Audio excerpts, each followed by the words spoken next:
you ready to be in this like rat race or this constant hamster wheel of consistently raising money, and then because you're raising money, now you're relying on investors to evaluate your idea, your potential, and all these things. Versus like as a brand, you can kind of hit profitability relatively early, and then you can access things like revolvers and facilities to then push your growth. And I think then you kind of have control over what you want to do earlier than as a SaaS founder. But yeah, the grass is always greener. I think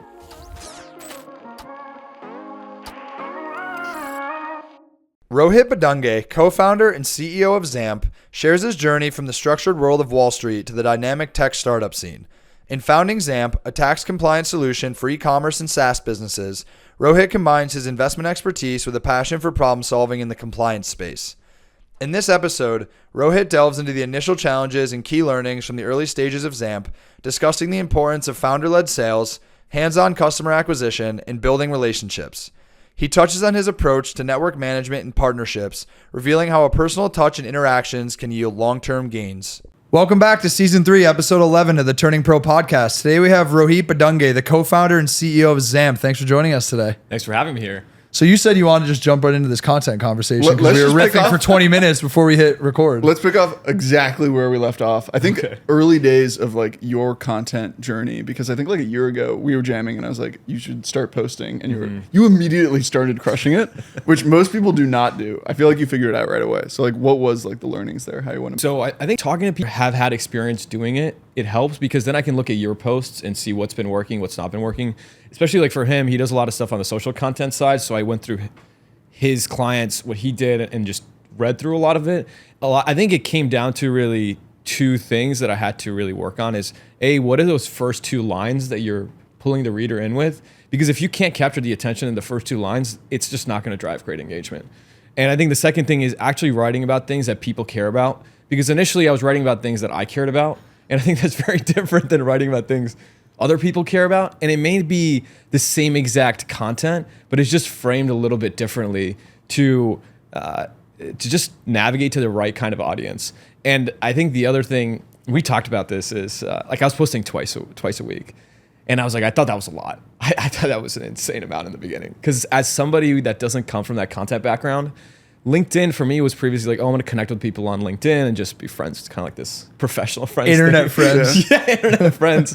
And I come from the Wall Street world and like where it just isn't for content. It's like strictly professional network. And so posting twice a week was like, okay, wow, what are my friends going to think of me? That's kind of weird. I think you and Tommy were like, you need to be posting more. I moved to like 5 times a week. And then I think both of you guys were like, no, you need to be posting every day. So for like 4 months, I just posted every day. Followers went from like 3,000 to 15,000 in about like 5 months. But a lot of it was like top of funnel content. And a lot of it was just experimenting with things. I think both of you are really great examples of like, I talk to Tommy most days because he runs like social agency. I run like a long form agency, and we both work with B2B. And both of our recommendations are always like, if I'm talking to a founder about working with them, he has the exact same approach. It's like, if you can hack it together in-house and learn how to do it and build a system, that should always be like, you have a fiduciary responsibility to use your capital well and effectively. Like, go do that if you can. If you cannot do that, then go work with one of us as like a bridge and then build it in-house eventually. And both of you who I've talked to about like both long form as well as short form, I know you've worked with Tommy, but took I'm going to do it in-house. I'm going to learn how to do it and hack it together. And it's become like major growth channels for both of your businesses.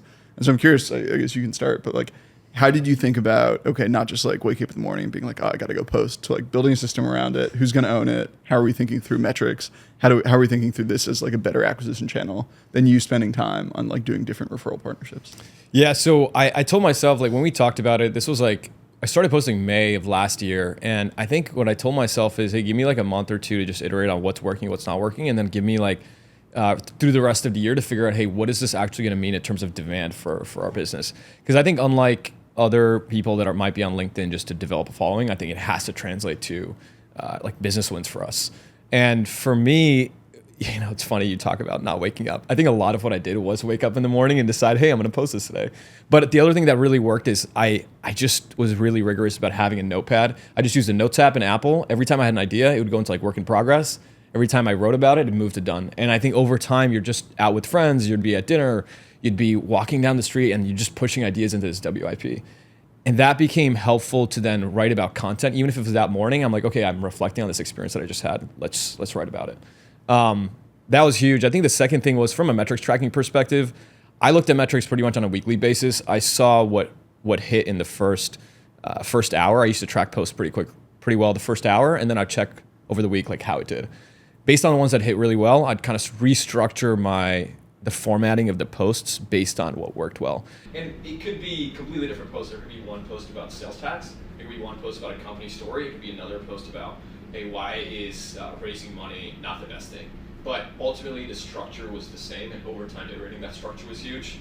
But those are some of the things that worked for us. I tried to keep it not super structured, but at the same time have some rhythm and rhyme to it. So I write content the night before pretty much every day. At like 9-11 p.m., something like that. And I know people say write it in the morning, but that was the only time I had, and then I'd just push it in the morning.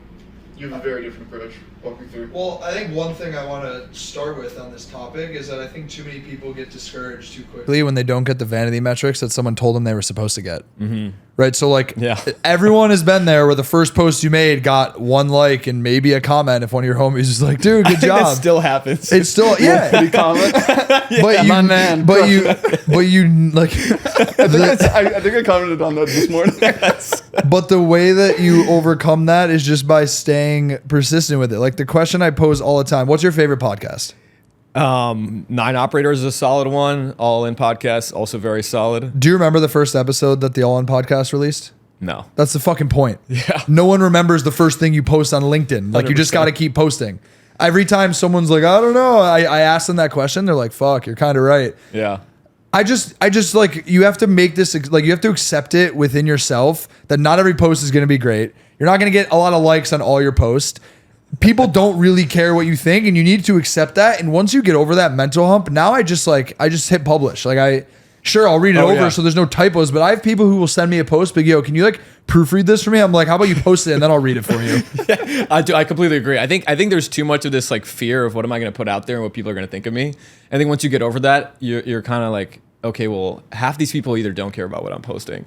There's another half, or like 49% that care but aren't really going to look at the typos. They're not going to judge you based off this. And there's those 1% that are just super annoying that no matter what you do, they're going to comment on it. So, and you're not doing anything that impactful if you don't have that 1% commenting 100%. On it. But the two other things I'll say on it is the first one is I see it the same way as shipping product. Like just fucking ship things and iterate. Mm-hmm. I think content is the same. I don't understand why people don't see it that way. And the second thing I'll tell you is that the metrics you see in terms of like tracking how many likes and comments you get is not the total number of people who are paying attention to what you do. Oh, 100%. All the people that I get who've like DM'd me, who've become customers or prospects or whatever, they're people that have never liked or commented on one fucking post I've ever made.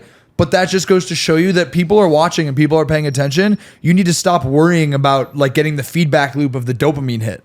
Oh, 100%. Actually, I it's interesting because I don't have social media. Like I don't have Instagram, Snapchat, any of that stuff. And as soon as I got on LinkedIn, it was, to your point, it was a little bit of that dopamine hit coming back.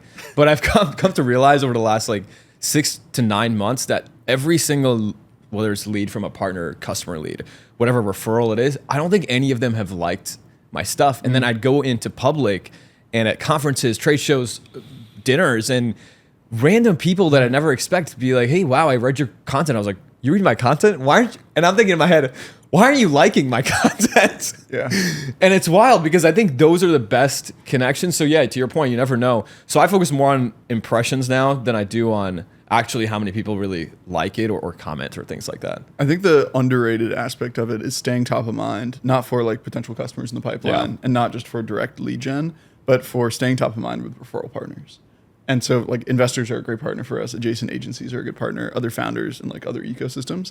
And anytime I'll catch up with them, whenever they send us business, they're like, dude, I've been seeing your stuff. Like you guys seem like you're growing and you're crushing and it's super active. And I'm like, oh, that's actually probably the most valuable part of the content. It's not direct lead gen. It's like it stays top of mind with everyone that can potentially send you business at Zamp as an example. It's also being top of mind for if and when some person decides they need to do something else. Like I've said this to you, one of the largest brands we've signed to date is Gainful. And their head of product messaged me. It was like, hey, I've been following your content for a long time. We're moving over to Shopify. Would love to talk. Yeah, that's awesome. Who knows? She might have seen my content for the first time 6 months ago. which is like, this isn't relevant to me right now, but like, it's interesting, it's cool. And then when you go to think, okay, I need to do this thing, who's the first name that pops into my head? I'm always like, how can we become that first name to pop into your head? I think it's recency bias. It's purely, and I think Tommy. And you gotta stay recent all the time. Yeah, That's exactly. the point. Every morning. Because I think they one of the things that you talked about, Tommy talked about, is the consistency. There's nothing more important than the consistency part. You could almost put like horse shit out there and it's not gonna matter. You could have posts rip once a month and that's not gonna matter. You just have to post 5 times a week, 7 times a week, and then that way You're really going to be top of mind. Otherwise, like what are you really doing? Walk me through, outside of content as like a BD vertical right now, what are the other main like referral partnerships for you, and how have they grown with kind of as the business has grown up? Can we take a step back really quick and tell me what your business does and Yeah. people listening? Yeah, so our business is called Zamp. We do sales tax compliance for e-commerce brands and SaaS companies. Ultimately, we manage everything from A to Z so that the individual customer never has to touch it again. So it could be everything from we onboard the customer, we track their transactions, their order history, all those things, make sure they get registered, file on time, and just handle general compliance. So effectively, like people onboard and they save, I'd say like 20 to 30 hours a month on average, even folks that are using other providers. And I think we end up saving, depending on the customer, hundreds of thousands, potentially even millions of dollars in out-of-pocket expenses and fees. What have been the specific phases of growth? Walk us through like evolution 1, evolution 2, wherever you guys are now. Yeah, so in the beginning, and you guys probably can attest to this, it's a little bit of like a, I don't say you're selling vaporware, but it's like vaporware. Not as good as Dude, I've had a lot of customers come on my plane that was only half built, and I was just praying we were going to stick the landing. Yeah, same. And I think People talk about the 0 to 1 phase, but there's this like -1 to 0 phase. There's your post tomorrow on LinkedIn. Yeah. Talking about the -1 to 0 phase. And I think in that time, a lot of it is about who do you have on your team, and is the team credible enough that someone's going to take the risk of working with you. And I posted about this a couple days ago. Sanzo for us was like one of those customers where they decided it was one of the Pareto portfolio companies where I was a little bit more involved in. Now a venture partner there. We'd invested in Sanzo, and they were kind of an easier conversation because I already knew them. So we asked them, and they joined super early. And during that time, I think a lot of it is understanding what the customers need, adapting the product, adapting the roadmap to those customer needs. And then number 2, I think it's a lot of it is just founder and exec team just BD work on the ground. Mm-hmm. Because beyond you kind of, someone told me this when we were just starting Zamp. Your first like 500 customers, in some ways, like the founder just has to be involved. And I don't know if I'd go as far as like 500, but I think definitely the first like, 250 at least. Yeah, exactly. Yeah. And because you can kind of scale where you're consistently on the ground. You can go to conferences, get like 30 leads. You can go to dinners. You can go to other things. But once you get a point where you need to get like 100 leads a month, that's just not scalable. Mm-hmm. So in the beginning, a lot of it was, okay, we tested outbound. We did a lot of BD work on the ground and got as many referrals as we possibly could. We just spread the word. And that's when I was starting to push content. And so any one referral really helped and it really moved the needle. I think now we're in this like second phase of growth where great. We have product market fit. Things have been working. Now we're focusing on, hey, how do we build this inbound engine? How do we build the partnership engine? How do we make it so that, A, we either have people coming to us because of the content that we build. We were in a really complex space. It's compliant. It's not sexy. But how do we make it so that it's more accessible to people and less scary? And on the flip side, it's how do we build trust on trust that's already been built? So a lot of the partnerships that we have, accounting, bookkeepers, all that stuff, they're already in with the companies. They already have the relationship there. Why are we reforging that relationship when we could forge that relationship with these individual accounting and bookkeepers? And how you take this one-to-many approach. And so those are really the 2 things. And so for us, like recently, what we've been focused on is how do we scale this go-to-market motion even more effectively? And yeah, you could just throw money at it. And yeah, you're probably going to get like some level of customers, but at some point it becomes like you kind of start losing the same level of efficiency.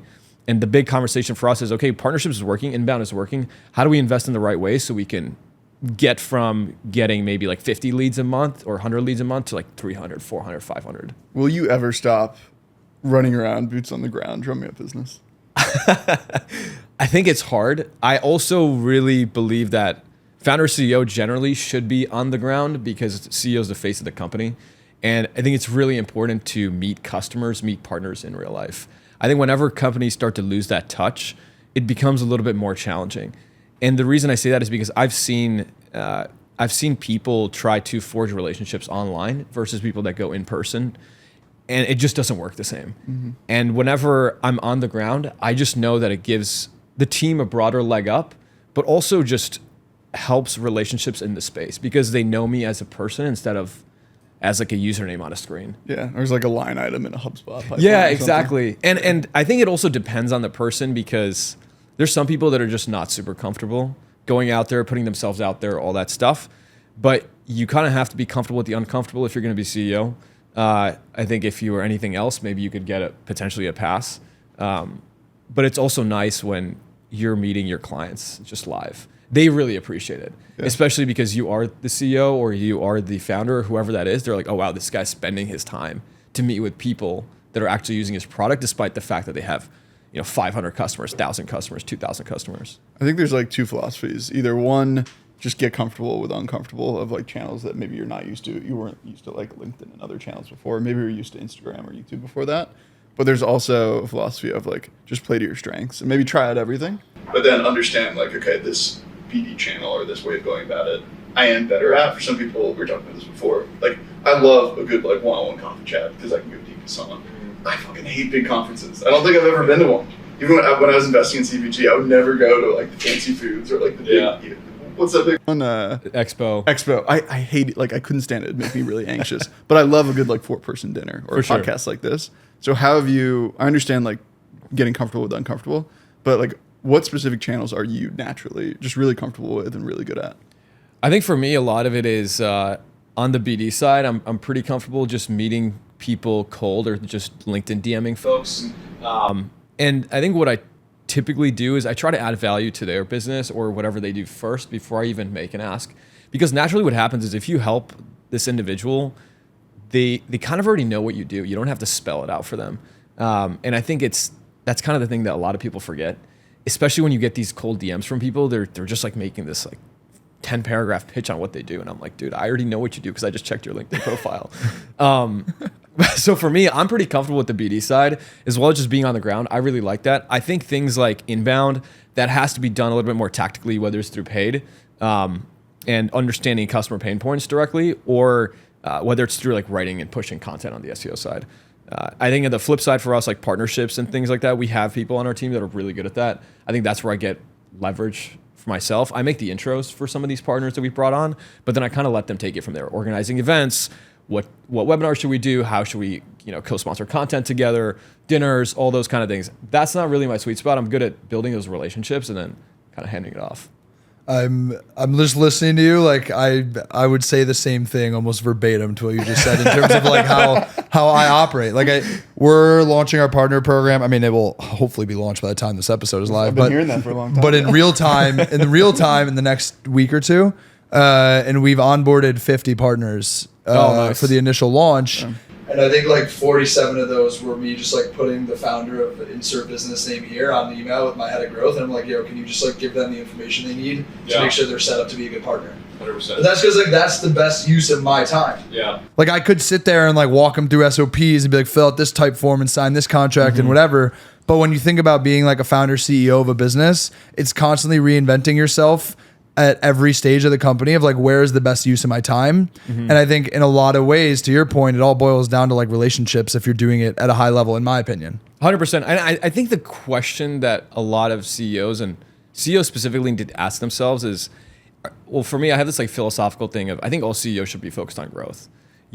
Or whatever the metric that you guys are targeting. If the metric is ultimately profitability, then the CEO needs to be focused on profitability. If the metric that you guys are aiming towards is, hey, this year we want to get from 5 million to 10 million, 15 million in ARR. Okay, how are you as a CEO going to help promote that? Like, what is the North Star for your company? And are you as a CEO spending most of your time driving towards that North Star? And if you're not doing that, and this could be whether it's like BD on the ground at the very beginning, -1 to 0 stage, or whether it's like building the partner referral network, I just don't think you're doing your team justice, because now you kind of have this like a cheat code of being the CEO, and you're not using it for the right things. Yeah. And for me, that's kind of how I think about it. And that's why for me, it's like, okay, I'm I can get all these referrals. Let me activate this investor network that we have. Let me talk to different partners. Let me try to get as many customers as I can, and then I'll hand it off to people that are better than me at that piece. I think when it comes to referrals and like partners specifically, I loved your note about adding value, not just to like potential customers in your pipeline, but I was talking to an agency owner and he was like, how do you stay top of mind with like some referral partners who like,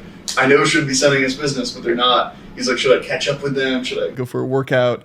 I'm like, why don't you just send them a customer, man? Yeah. And I think they'll remember that. And For every sure. single time, sometimes I get caught up in my head. I'm like, I met these 2 investors. I know I know we're up our alley. We can help their portfolio. They can definitely send business our way.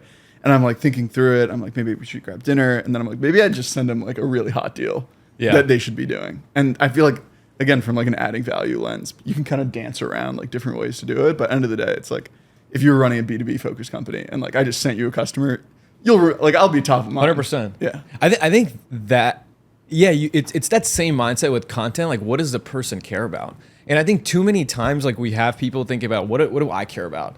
And what is it in it for me? And I think that's fine, but you also need to think about, okay, if Ben really cares about XYZ, okay, I'm going to try to get him XYZ. And then maybe he'll be thankful and maybe down the line, like he'll send me whatever, or I'll just be top of mind for something. Mm-hmm. So I think, same philosophy. And I think for me, I'm a venture partner with this group called Pareto, and there they do a lot of pre-seed seed investing, just early stage investing in startups. And I talk to a lot of like CPG SaaS founders, and a lot of these people could potentially be our customers. And what I tell them on our intro call, like, what do I do and all that stuff. And if they're interested, then we'll talk about it. But at the end of the day, like whether we invest or not, I will always make intros for them across the board, whether it's with go-to-market motions, whether it's other investor intros or whatever that is. And like 9 out of 10 times, they'll come back to me saying like, hey, I know these intros didn't work out, but I really appreciate you at least trying. And that's the same kind of, the value doesn't necessarily have to stick. It doesn't have to convert, but I think the fact that you actually tried and put effort in is just huge. How do you think about managing a network at scale? I'd say it's pretty hard. I think it depends exactly what you mean, though. Like, what do you mean by managing? Just like you know a lot of people, you're constantly wanting to add value to people. Obviously, there's certain people you're going to prioritize, but when you're meeting so many people every day, it could be overwhelming. And it's something I'm asking you this for selfish reasons because it's something that like I'm thinking through.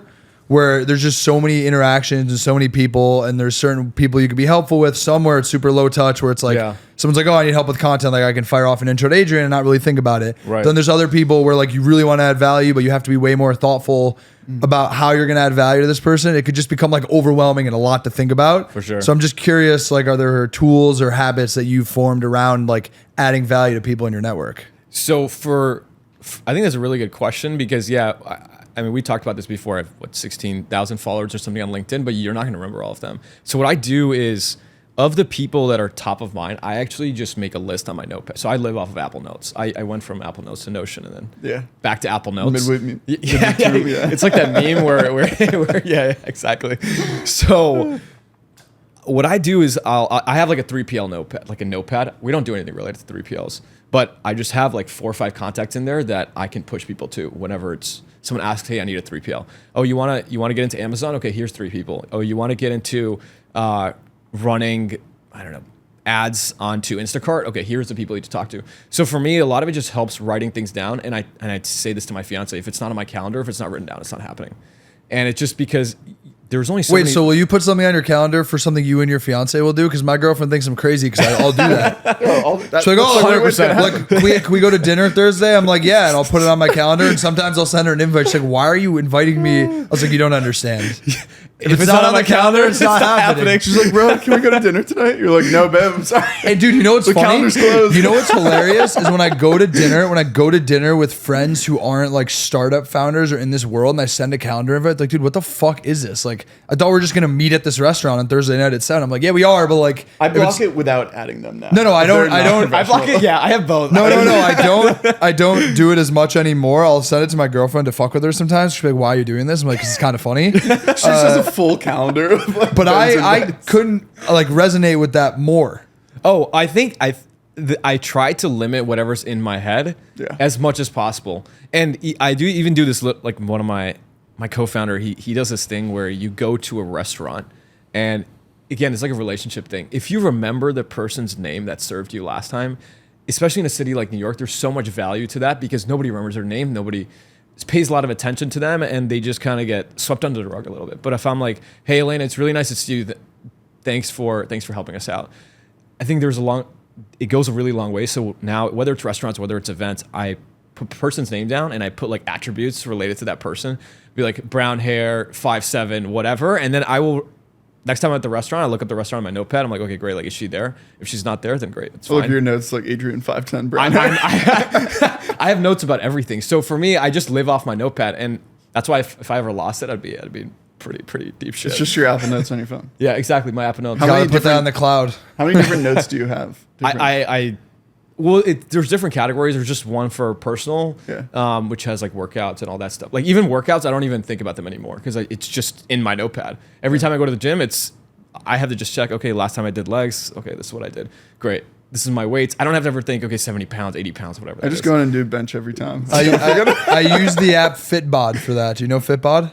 I've used all these apps. Oh, it's the only one that's ever worked for me. Dude, the problem that I have is that there's like 50 apps for all of these different different groups of things. Whether it's me working, whether it's me like working out. And so I put everything in a notepad, personal, there's app, there's work in progress content, done content, and then there's like notes. Do me a favor, try Fitbod for exercise and come back to me in like 3 weeks and tell me your thoughts. Wait, are you logging your workouts? It automatically does. You tell it, the beginning of it, you like use the weights that are good for you, and then it learns you, and then you can go in, pick the body parts that you want to exercise, the difficulty, how long you want to do it for, and it just spits out a workout for you. And it tracks your historicals, and so it will incrementally increase your weights. And then after a certain exercise, it will ask you, like, was this easy, hard, medium, to know next time you do like this workout for this body part, should we increase the weight, keep the weight the same? And I like it because my least favorite part about working out alone is having to think about the workout. I want to know what I have to do, just go in, do it, and leave. And this was the first app that I've ever used that genuinely like replaced a trainer for me. That's huge. Yeah. Because I get into this rhythm after like 2 months where I'm like tired of the same exercises. So boring. And I'm like, but you can substitute. It will show you like 10 substitutes for one exercise that hits the same muscles. Really? I'm telling you, it is the best fitness that. app I've seen on the market. My approach is I go on YouTube and I end up looking at these like gym bros doing new lifts, and my girlfriend's like, Jesus fucking Christ. So like come in and I'm watching it. I'm like, I'm so sorry. Honestly, I do the same thing because it's kind of like, how many times can I possibly chest press? How else am I supposed to learn? I my go-to anytime I'm like a little tired and I forget a workout, just doing farmers carries, farmers walks around. They're the gym. actually really good for you. You get big pretty quickly. 100%. By just like carrying them around. The other thing that I started doing is, so I go through this phase, like when I start working out, like, you know, some gap happens, you'll kind of start with your basic exercises. And then over time, I started doing like plyo workouts.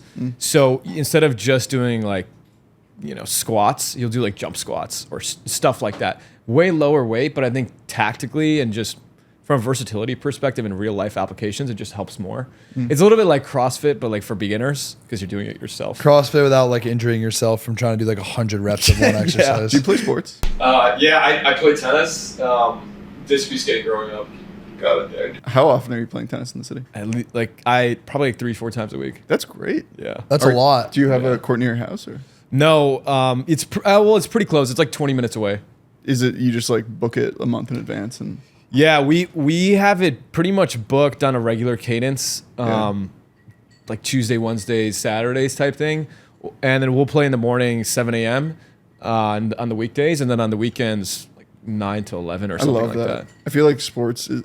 I feel like when I'm working out, I work out. I know you don't work out with headphones in, but like I have a podcast in or something. Yeah. And I'm also checking Slack between sets and like checking text and like firing off stuff. And my brain is like more filled than 100%. Before it. And I don't. And then the walk back from it is like a little decompressing. But sports is like one of the only times I can truly turn unplug. Off. Like I'm not because you don't have access to your phone while you're like running not around. Just that, on you're a just field. like so focused on not getting hit with a ball or something. Yeah, exactly. That, like, you have to focus.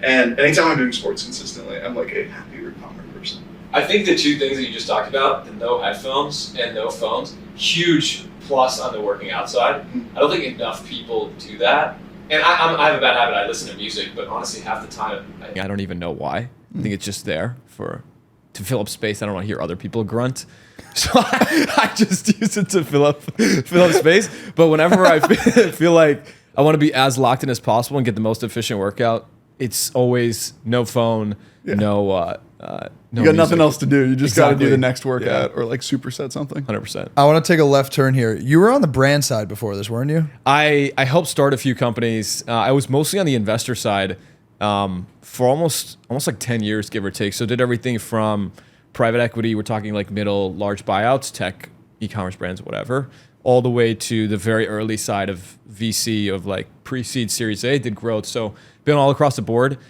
At the last place I was at called Pareto, we helped launch a bunch of brands and various SaaS companies. So I got a lot of exposure to brand there, which is where actually this problem is. I'm curious to get your perspective as someone who's been on both sides of the coin. I think like every brand founder is like, why didn't I start a SaaS company? And every SaaS founder is like, I should have started a brand. And I think the grass is always greener on the other side. So as someone who's been on both sides, I want your take on it. You know, it's funny. I actually wrote a LinkedIn post about that literally last week.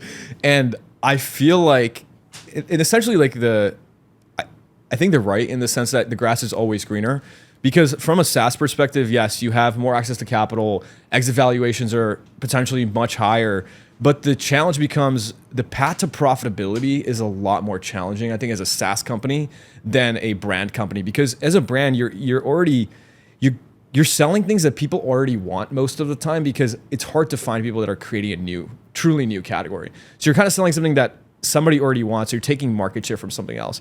Whereas, and I think the amount of people required to build a brand is a lot less because of platforms like Shopify, Platter or BigCommerce or whatever those platforms are.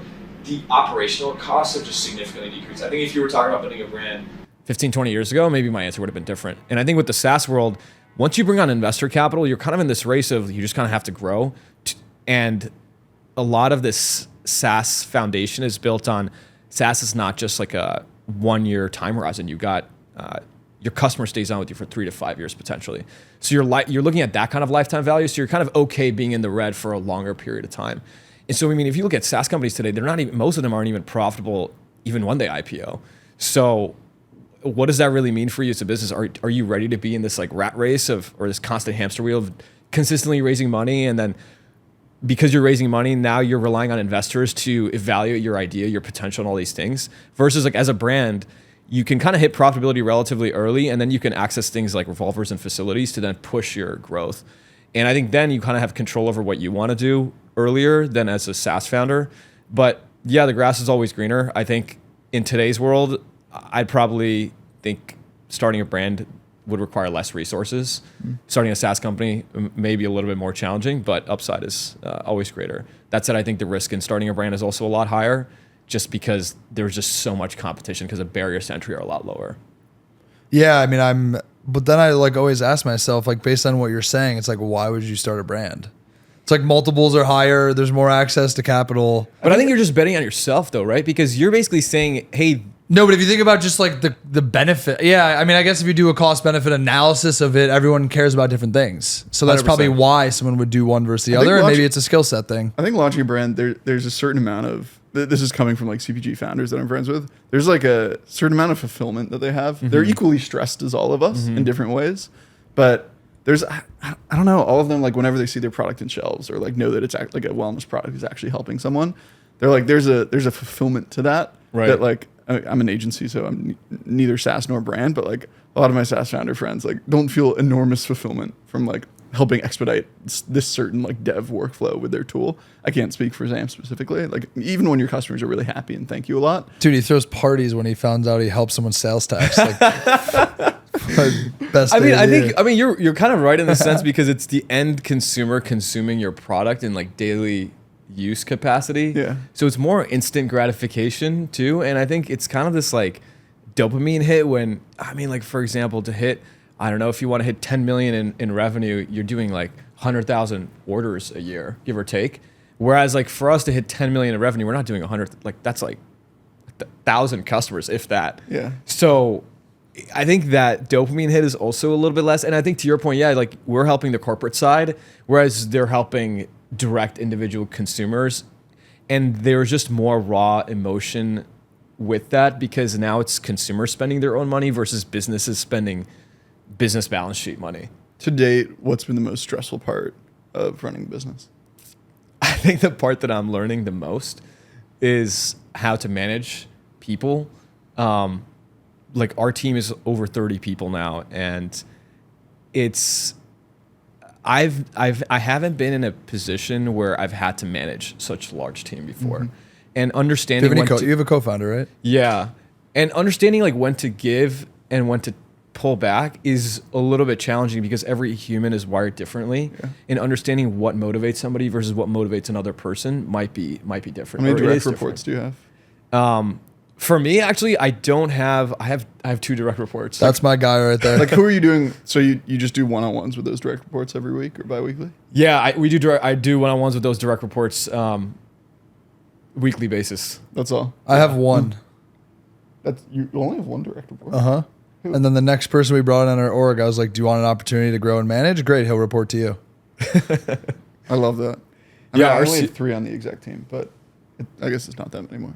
I think, well, within each of our teams, we have a leader that runs those teams, and typically they have like, I'd say like 4 or 5 tops direct reports. Most of them, like we're at a size where it's still like 2 to 3 on average, I'd say.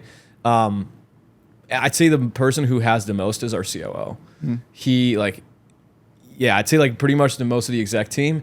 And then he kind of relays that information back to me on, hey, this is like some of the stuff that's bubbling to the top that you need to be mindful of or you need to take care of. But I know I have visibility into everything because of Slack and communication runs through Slack. We try to keep everything in public channels or leadership stuff through leadership channels. And that really helps so that the need to feel like there's communication gaps becomes a little less.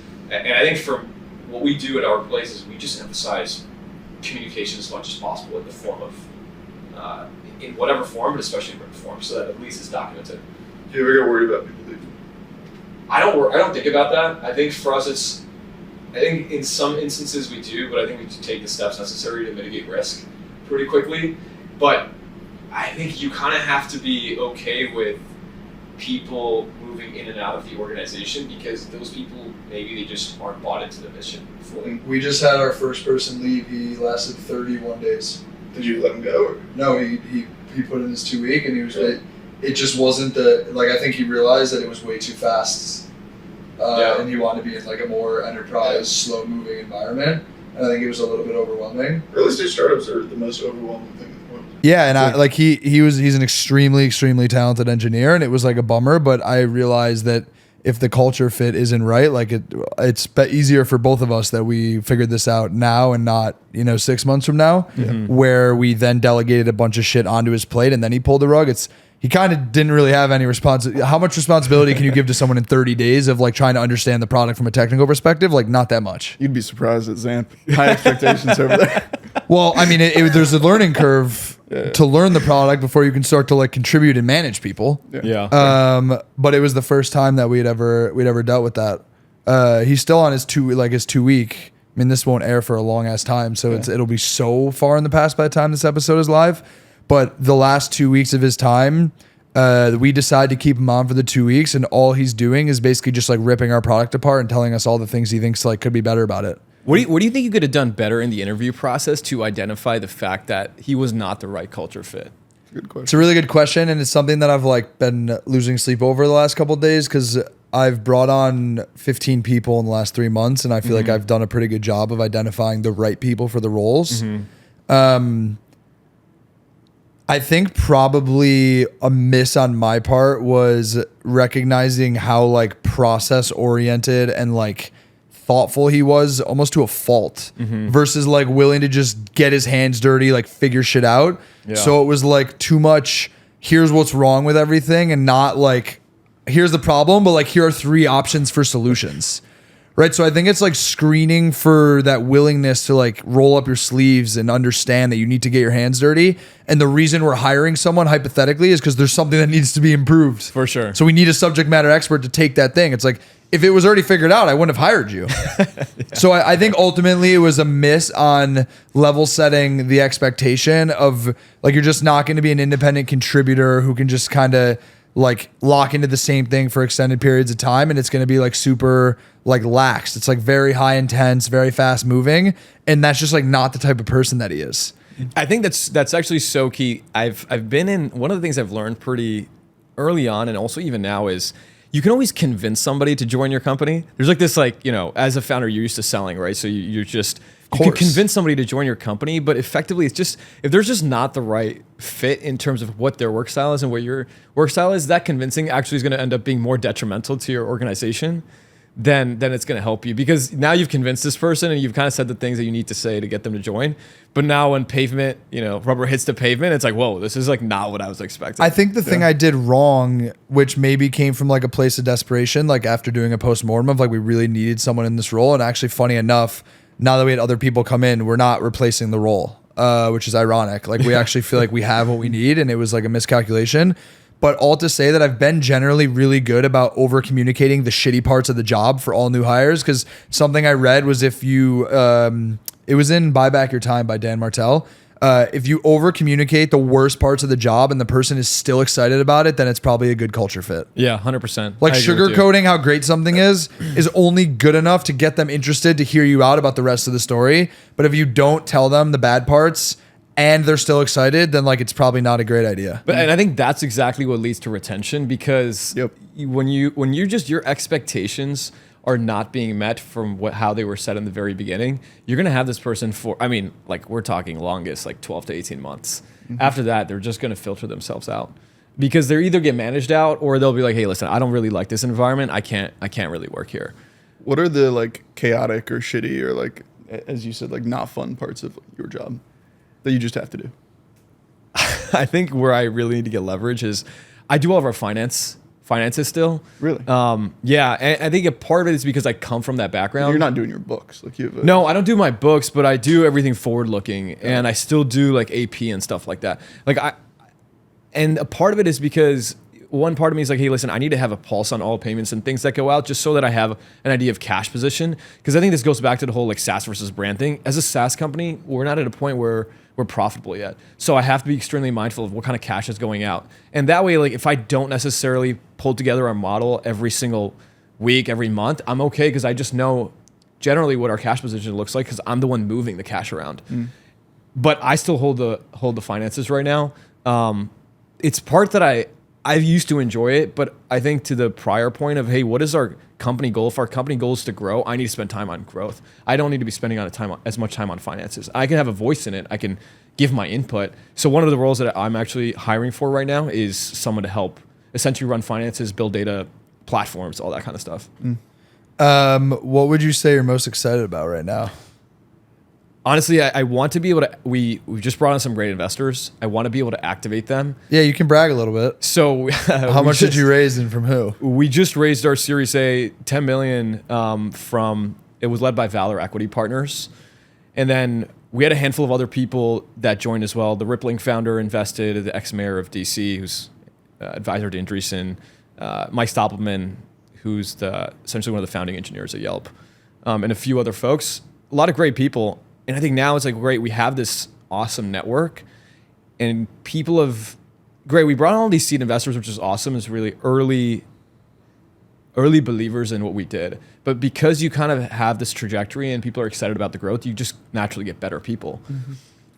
And now, how do I leverage a lot of their networks, or how do I leverage our investors in the best way to then be able to capitalize on growth? And that's something that nobody else can do, because nobody else has the investor relationships on our team. So I'm almost doing our team a disservice by not focusing on that, if that means it's going to potentially help drive revenue. And one of them has relationships with these accounting, bookkeeping, like top 25 firms. We're already starting to work with some of them. So how can I do that?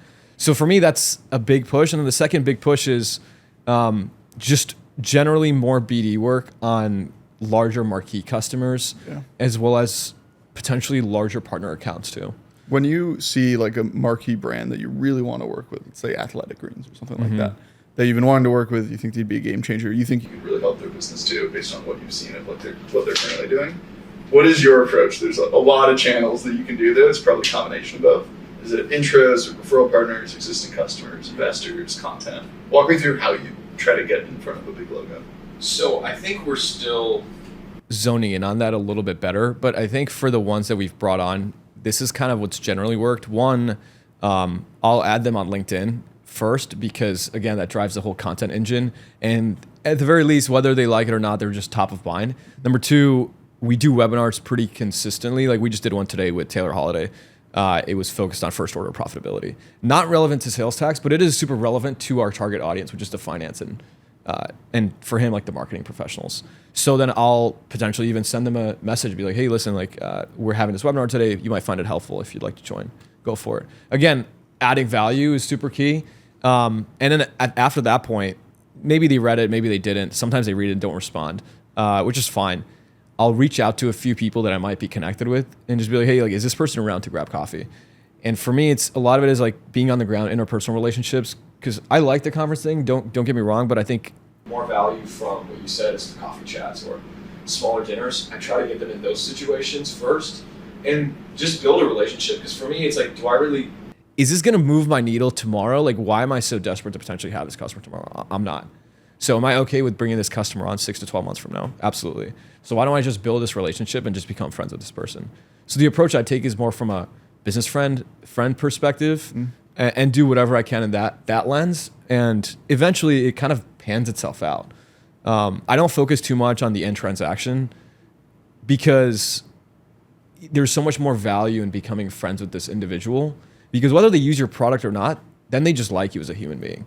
Yeah. And then like you just developed a new distribution point. That was a post I made on social when like you feel like you're doing business with friends. By the end of like a sales cycle, if you 100%. actually become genuine friends with someone, it doesn't feel as transactional versus like, oh, you know what? Like I want to use this. Let's talk about it.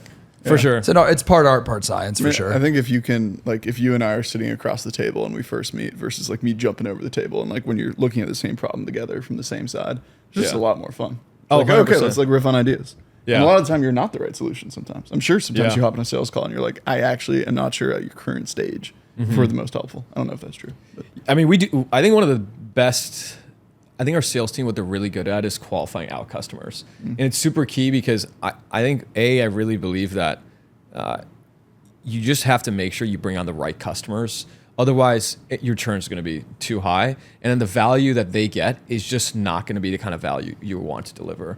And if there's a mismatch in that, then it's going to cause more problems because maybe they're going to tell their friend like, oh, we used Zamp. It didn't really work well for us. Yeah. And then it's like, no, well, you needed international tax. We don't do international tax. And we should have communicated that earlier on. So yeah, qualifying out customers, super huge. And also it drives morale higher because at the end of the day, like the renewals are huge. And then also from a sales win perspective, SQL win perspective, it's huge because those numbers get higher and then your sales teams gets more empowered. Yeah. Bringing on the wrong customers will really fuck over your business. Hurts your team, hurts the process, hurts retention. Oh, I've learned that the hard way. Hurts Yeah. like referrals, as you mentioned after that. Like if you were like, hey, do you guys like working verbatim? And they're like, no.